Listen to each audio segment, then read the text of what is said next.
오늘 오후에 우리 한마음 체육대회가 있습니다. 운동회도 있고 해서 제가 토끼와 거북이 이야기를 먼저 좀 드리겠습니다.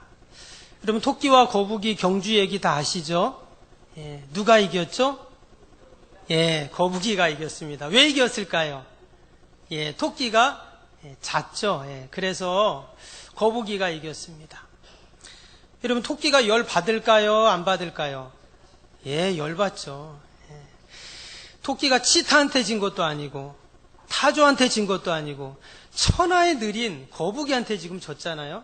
지금 동네 소문이 쫙 퍼졌습니다.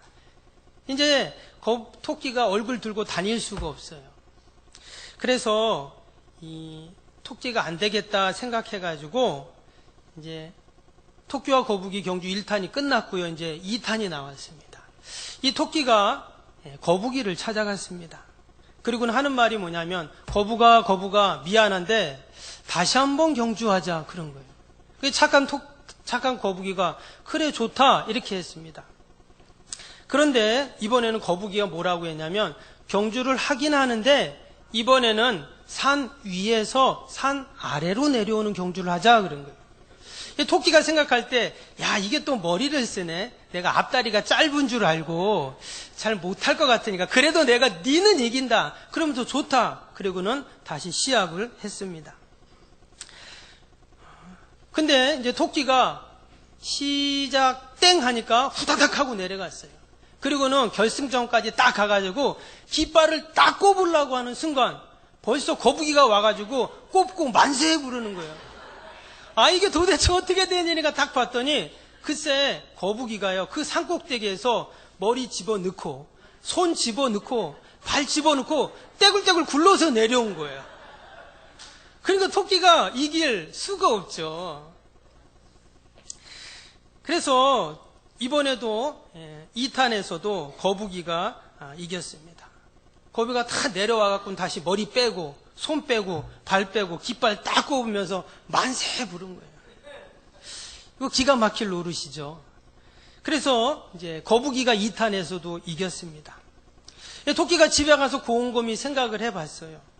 이건 도저히 토끼 자존심에 용납이 안 되는 거예요. 그래서 이 토끼가 다시 거북이를 찾아갑니다. 거북이를 찾아가서, 야, 한국에는 삼세판이라는 게 있는데 한 번만 더 하자, 그런 거예요. 그래갖고 이번에는 토끼가 다시 제안을 합니다. 대신 산 밑에서 산 위로 다시 한번 경주를 하자. 근데 또 거북이는 착해갖고 좋아, 그렇게 하자, 또 그랬어요. 그리고 다시 한번 시작 땡 되니까 토끼가 깡총깡총 뛰어갖고 벌써 산꼭대기까지 올라간 거예요. 그래갖고 깃발을 딱 꼽으려는 순간 어떻게 됐을까요? 뭔가 좀 싱겁잖아요. 야, 내가 이렇게 이기면 안 되지 하고는 토끼가 어떻게 생각하냐면 보니까 거북이가 저 밑에 있는 거예요. 땀을 뻘뻘 흘리면서 내려오는 거예요. 그래, 내가 여기 가만히 있다가 거북이가 가까이 오면 그때 내가 약 올리면서 깃발을 꼽아야지. 그리고 나는 5m 밑으로 내려온 거예요. 그리고 이제 거북이 올 때까지만 기다리는 거예요. 근데 이번 산 꼭대기 어때요? 바람이 살랑살랑 불면서 아니 또 졸음이 오기 시작하네. 그래서 토끼가 안 돼, 여기서 내가 또 자면 안 돼. 그리고는 눈을 빡 뜨고, 그래갖고 그때부터 토끼 눈이 빨개졌답니다. 그런데 보니까 거북이가 진짜 땀을 뻘뻘 흘리고는 올라오고 있는 거예요.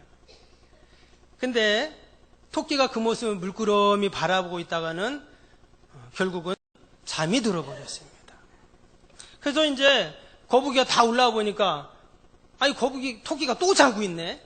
그래갖고 이번에도 거북이가 살금살금 돌아가지고 가가지고 꼭대기에서 깃발을 딱 꼽으려는 순간 갑자기 하나님의 음성이 들리는 거예요. 거북아, 예 주님, 야, 네가 여기서 또 이기면 토끼가 어떻게 되겠냐?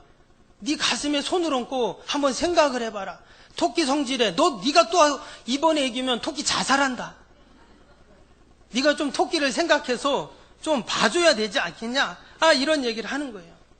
이거 만약에 토끼 죽으면 네 토끼 없는 세상 혼자 어떻게 살래? 응? 토끼와 더불어 살아야지. 이런 음성이 들리는 거예요. 착한 거북이가 어떻게 했을까요? 맞습니다, 주님. 토끼 없는 세상 무슨 재미로 삽니까? 이번에는 제가 양보하겠습니다 하면서 자고 있는 토끼를 깨우기 시작합니다. 혹시 옆에 누구 자고 있으면 좀 깨우세요. 예. 여러분, 이것이 바로 은혜 받은 거북이의 모습인 줄로 믿습니다. 여러분, 우리 성도들도 마찬가지예요. 은혜 받고 성령 받은 우리 성도들 어떻게 해야 될까요? 예. 아멘 나왔습니다, 여기. 우리 성도들도 마찬가지예요. 내가 먼저 고기 한 점 더 먹으려고 젓가락 내미는 게 아니라 네 먹어라. 여러분, 이것이 바로 우리 성도들의 모습인 줄로 믿습니다. 거북이가 토끼를 깨웠습니다. 토끼가 깜짝 놀랐어요. 눈이 더 빨개졌어요.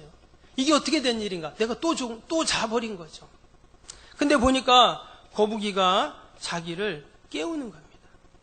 그래서 토끼가 옳거냐고는 바로 뛰어가가지고 깃발을 또 탁 꼽으려는 순간 또 하나님의 음성이 딱 들리는 거예요. 토끼야, 토끼야. 예, 주님.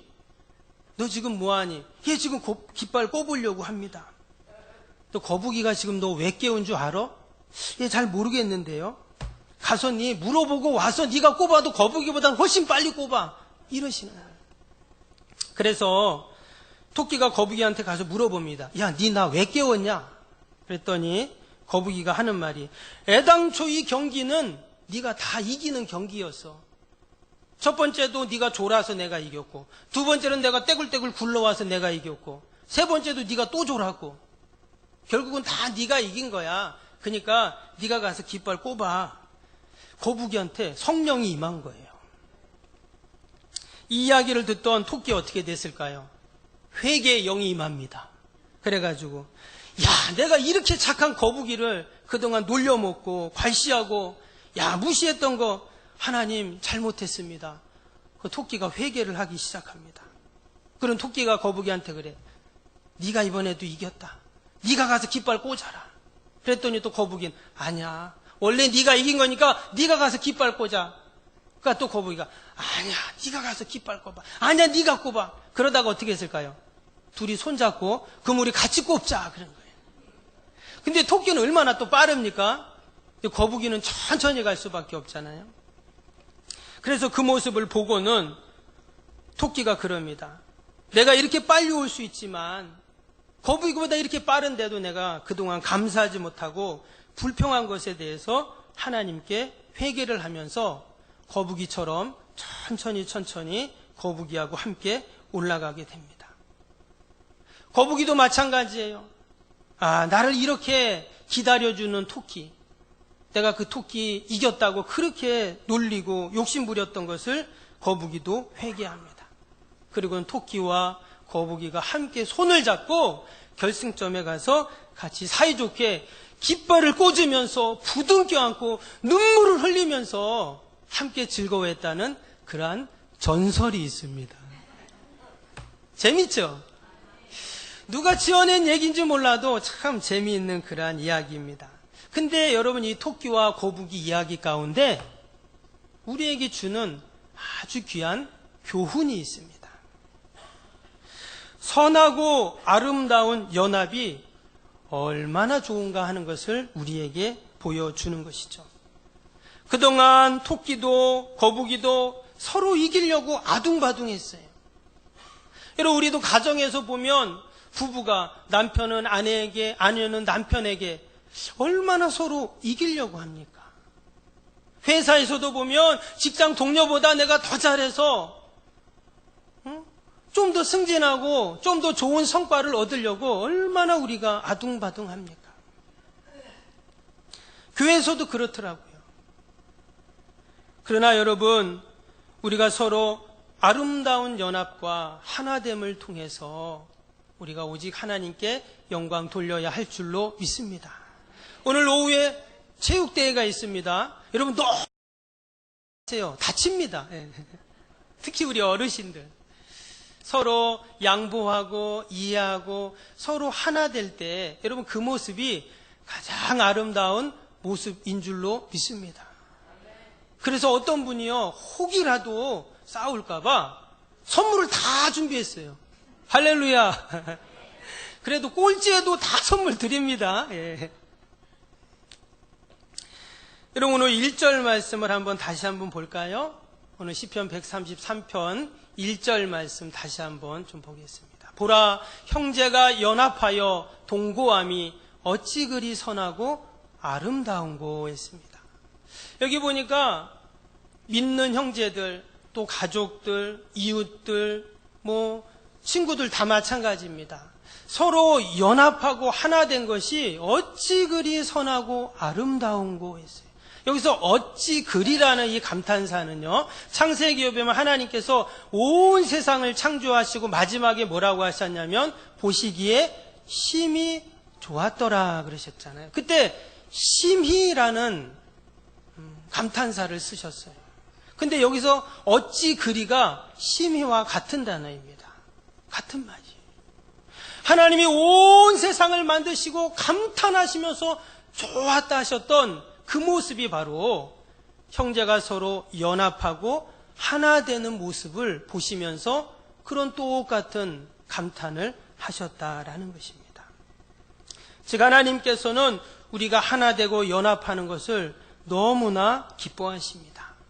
여러분 성경을 보면 모든 것이 하나됨의 역사입니다.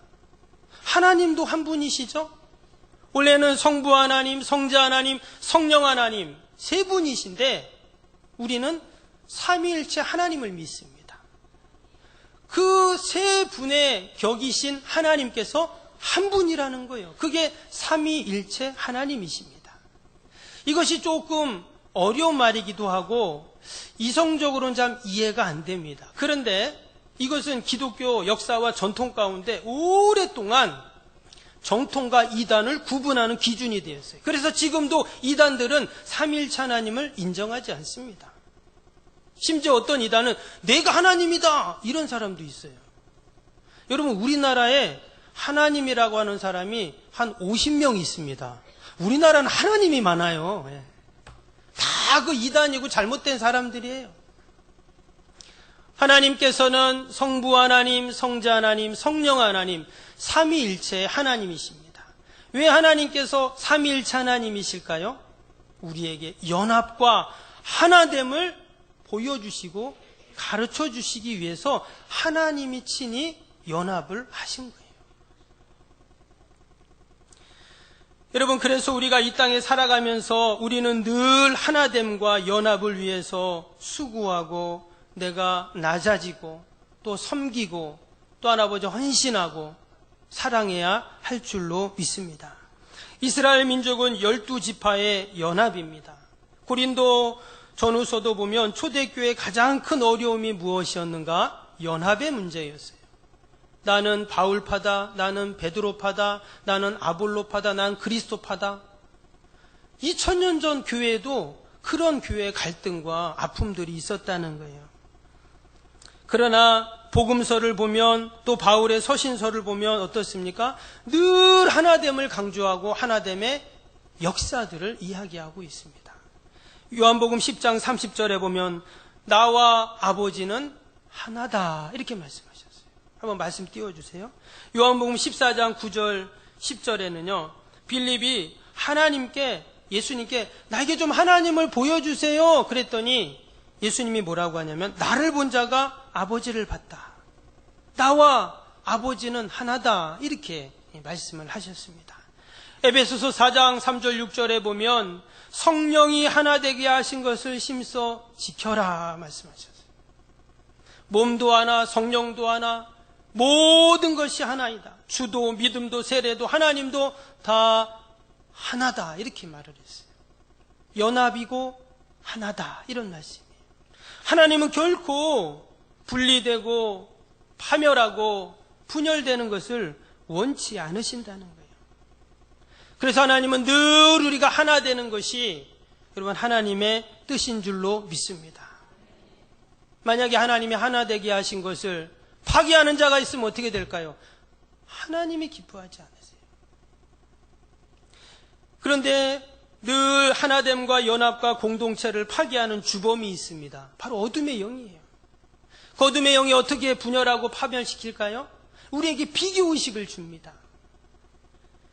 그래서 천하보다 귀한 나, 하나님이 신묘막측하게 지음받은 우리들이잖아요. 스바냐 3장 17절에 보면 하나님께서 나로 인해서 기쁨을 이기지 못하고 잠잠히 나를 사랑하시며 나로 말미암아 즐거이 부르고 기뻐하신다, 이렇게 말씀하셨어요. 하나님이 나를 보고 그렇게 기뻐하시는데 나는 여전히 나와 다른 사람을 비교함으로 말미암아 어떻게 해요? 하나님이 주신 긍정적인 기업을 다 잊어버리고 늘 부정적인 기업만을 내가 갖고 살아가게 됩니다. 자존감을 상실합니다. 열등감과 거절감 가운데 늘 괴로워하고 힘들어합니다. 누군가에게 내가 인정받아야 되는데 인정받지 못하니까 너무 힘들어요. 그러나 이미 누가 나를 인정해 주셨어요? 하나님이 나를 인정해 주셨잖아요. 그래서 자기의 주장과 자기의 의견이 받아들이지 않으면 이런 사람들은 늘 화를 내거나 상심한 절망감에 빠지게 되는 것입니다. 그리고 힘들어하고 괴로워하는 거예요. 여러분, 비교의식은 누가 줍니까? 사단마귀가 우리에게 주는 거예요. 옆집 아이와 우리 집 아이를 비교하고, 옆집 남편과 우리 남편을 비교하고, 남의 교회와 우리 교회를 비교하고, 그럴 필요가 없어요. 하나님께서 다 하나님의 뜻대로 선하게 인도하셨는 줄로 믿습니다. 그래서 심리학자들이 연구해 보니까 여러분, 이 비교의식이 어떤 줄 아세요? 이 비교의식이 있는 사람은 늘 열등감을 갖게 되는데요. 이 열등감은요 100% 유전이 된다고 합니다. 그래서 후천적이고 환경적인 영향도 분명히 있지만 인간은 영적인 존재이기 때문에 나의 영이 상처가 받고 나의 영이 약해지고 나의 영이 병들게 되면 어떻게 돼요? 그게 흘러가는 거예요. 누구에게? 가장 가까운 사람에게 하게 되어 있습니다. 그래서 늘 누군가를 비교하고 비교의식을 갖고 사는 사람은 그 자녀들도 그런 삶, 그런 열등감 가운데 살 수밖에 없다는 거예요. 그래서 우리는 늘 누구를 의지합니까? 주님을 의지해야 하는 것입니다. 나를 위해 십자가에 달리시고 우리가 그분을 믿고 따를 때 우리가 새로운 피조물이 되고 존귀한 자가 되고 소중한 하나님의 자녀인 것을 확신하게 될 줄로 믿습니다. 이것이 하나님이 우리가 하나 되고 연합하는데 귀한 은혜와 복으로 인도하시는 모습이죠. 그리고 또 하나됨과 연합을 파괴하는 주범이 뭘까요? 질서를 파괴하는 것입니다. 여호수아서 7장에 보면 재미있는 기사가 나옵니다. 어마어마한 여리고성을 단숨에 무너뜨렸던 이스라엘 백성들이 조그만 아이성에서 패배하고 맙니다. 다 도망쳐 왔습니다. 그리고는 어찌할까 그러고 있는 거예요. 왜 그런가 알고 봤더니 그들이 패배한 이유가 무엇이었는가 봤더니 우리가 아는 것처럼 아간이라는 사람의 범죄로 인해서 그랬습니다. 그때 하나님이 말씀합니다. 7장 13절에 여호수아 7장 13절에 뭐라고 하냐면 너는 일어나 백성을 거룩하게 하여 이르기를 너희는 내일을 위하여 스스로 거룩하라. 이스라엘의 하나님 여호와의 말씀에 이스라엘아 너희 가운데 온전히 바친 물건이 있나니 너희는 그 온전히 바쳐진 물건을 너희 가운데 제하기까지는 내 원수들 앞에서 능히 맞서지 못하리라. 하나님께서 거룩하라 이렇게 말씀하시는 거예요. 그래서 알고 봤더니 아간이라는 사람의 범죄로 인해서 하나님의 영광이 가려졌던 것이죠. 한마디로 공동체의 질서를 파기한 아간은 비참한 최후를 맞이하게 되고 성경에 그 가문까지 이름이 기록되지 않았습니다. 그러나 여러분 사도행전 2장에 보면 오순절 성령 강림 사건 이후에 온 성도들은 성령을 받고 하나 되는 놀라운 역사가 일어나게 되었습니다. 그 이후에 교회는 어마어마한 핍박과 박해와 순교의 역사들이 이루어지게 됩니다. 심지어는 예수님 믿는 자들을 잡아다가 사자굴에 던지는 거예요. 사자굴에 던져진 그 성도들이 땅바닥에 떨어지기 전에 사자들이 잡아먹었다고 기록을 합니다. 심지어는 예수님 믿는 사람을 도미티안 황제 때는요, 죽여가지고 그 사람을 에다가 그 타르, 저거 있죠? 그 아스팔트 만드는 기름, 그걸 갖다 묻혀가지고 로마 그 시내에 가로등으로 썼다는 거예요. 여러분, 그런 무시무시한 핍박이 있었고 환란이 있었습니다. 그럼에도 불구하고 기독교는 어떻게 됐습니까? 없어지지 않았어요. 도리어 기독교는 더 힘을 얻고 그들은 더 기도하고 더 사랑하고 결국 AD 313년에 로마는 기독교에 손을 들게 됩니다. 그리고는 온 땅이 하나님을 믿는 놀라운 구원의 역사가 있게 되었다라는 것입니다. 여러분, 이처럼 하나님은 늘 합과 또한 하나됨과 또 하나님의 뜻을 이루는 일들을 통해서 아버지 저와 여러분들을 사용하시고 선하게 인도하시는 줄로 믿습니다. 그래서 하나님은 선하고 아름다운 연합을 너무나도 기뻐하시는 것입니다. 그럼 이제 우리는 선하고 아름다운 연합을 위해서 무엇을 해야 할까요? 우리는 늘 진실을 말해야 합니다. 여러분, 오늘 시편 133편은요 너무나도 평화롭고 아름다운 시입니다. 오늘 이 편 시편 133편은요 이스라엘 백성들, 특별히 이스라엘 백성들이 오직 하나님을 의지하고 하나님의 뜻을 이루는 가운데 하나님께서 이스라엘 민족 공동체가 하나 되어야 함을, 그래야 어떤 은혜와 복이 임하는지를 말씀하고 있는 것입니다. 끊임없이 분열과 다툼과 갈등 가운데 하나 되지 못하는 그런 모습이 아니라 하나님께서 온 형제들이 서로 아름다운 연합을 통해서 하나님이 이루어 가시는 놀라운 구원의 역사를 말씀하고 있어요. 그런데 오늘 말씀을 보니까 그 핵심이 뭐냐면요, 바로 진실을 말하는 것입니다. 오늘 1절을 다시 한번 봅니다. 보라, 형제가 연합하여 동거함이 어찌 그리 선하고 아름다운고. 이어지는 2절입니다. 머리에 있는 보배로운 기름의 수염 곧 아론의 수렴에 흘려서 그의 옷깃까지 내린 같고. 또 3절이요. 헬몬의 이슬이 시온의 산들에 내림 같도다. 거기서 여호와께서 복을 명령하셨나니 곧 영생이로다. 여러분, 지금 이 말씀이 어떤 말씀입니까? 하나님의 진리의 말씀인 것입니다. 온 백성들 향해서 시편의 기자가 하나님의 말씀을 대언하고 하나님의 말씀을 선포할 때 하나님께서는 이처럼 하나됨과 연합과 하나님의 은혜와 복을 내려주셨다라는 것입니다. 여러분, 우리의 연합을 위해, 우리의 하나됨을 위해 필요한 것이 무엇입니까? 오직 하나님의 말씀인 줄로 믿습니다. 어떤 것으로도 우리는 하나 될 수 없어요. 오직 하나님의 말씀으로 우리는 하나 되는 것입니다. 그리고 또 이어지는 말씀에 보니까 뭐라고 했어요? 보배로운 기름이 수염 곧 아론의 수염에서 올라 그의 옷깃까지 내렸다 이랬어요. 여기서 말하는 기름이라는 것은요, 택한 백성들을 향한 하나님의 존귀함과 거룩함을 표현하는 것입니다. 구약에서는 제사장과 선지자와 왕에게 그 기름을 부었습니다. 그런데 이제 신약에 와서는 어떻게 돼요? 신약에 와서는 예수 그리스도를 영접한 모든 자들에게 이 기름을 부어 주시는 것이죠. 그래서 그 기름이 흘러서 어떻게 됩니까? 헬몬의 이슬의 시온의 산들이 내림 같도다. 온 땅에 그 하나님의 거룩과 그 하나님의 성결이 다 퍼져서 그들 가운데 하나님의 은혜와 복으로 충만하게 되는 것입니다. 여러분, 오늘도 하나님께서 우리에게 그러한 은혜와 복을 내려주실 줄로 믿습니다.